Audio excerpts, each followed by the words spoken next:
Nainsulto raw si Vice President Leni Robredo sa biglaang pagbawi sa imbitasyon sa kanya na dumalo sa Vanda Noor sa Malacanang kahapon.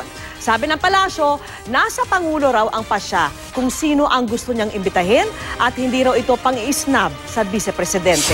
Nakatutok si Salima Refran. Sa pagbisita ni Vice President Leni Robredo sa komunidad ng mga mangangalakal sa Helping Hand Tondo, sinabi niyang buo na raw ang kanyang loob na dumalo sa Vanda Noor kahapon sa Malacanang. Nang bigla raw bawiin ang palasyong imbitasyon sa pamamagitan ng text, 1 linggo bago ang pagtitipon. Ang ibinigay daw na dahilan, wala ng upuan. Nainsulto daw dito ang bise. Wala naman ako magagawa kasi gaya ng sabi nila, hawak naman nila kung sino yung gusto nilang imbitahin saka hindi. Sa akin hindi naman yun sa pag-imbita o hindi, pero yung manner lang. Pero para sabihin ka binabawi yung imbitasyon kasi wala nang upuan, parang nakakatawa. Ayon kay Robredo, binigyan man lang daw sana siya ng kaunting respeto. Kasi kung galit sa akin, hindi galit sa akin, pero sana bigyan naman ng konting respeto yung opisina.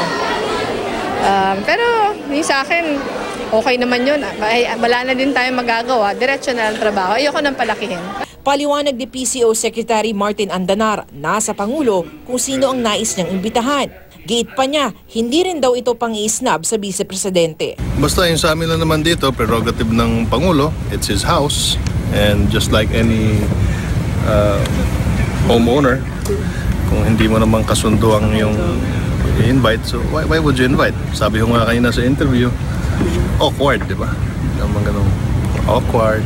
So this a snub already, sir? Can we categorize this as a snub? No, it's not really snub just because you don't invite somebody, snub na yun.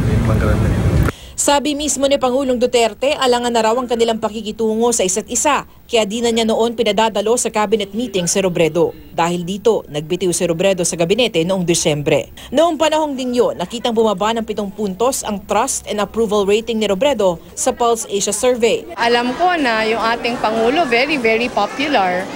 Na anything na sabihin ko salungat sa kanyang paniniwala can cost me my popularity. Pero it doesn't mean na hindi ko dapat siya sinasabi.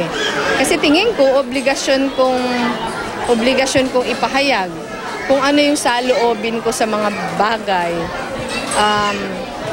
Whether in favor yan o hindi sa ating Pangulo. Tinanong din si Robredo tungkol sa sinabi ni Pangulong Duterte kamakailan na papatayin daw niya ang mga mayor na kasama sa listahan niya ng mga sangkot sa iligal na droga. Sa akin kasi okay na kausapin yung mga mayors, hingiin yung kanilang tulong sa isang malaking kampanya gaya nito, kampanya laban sa droga.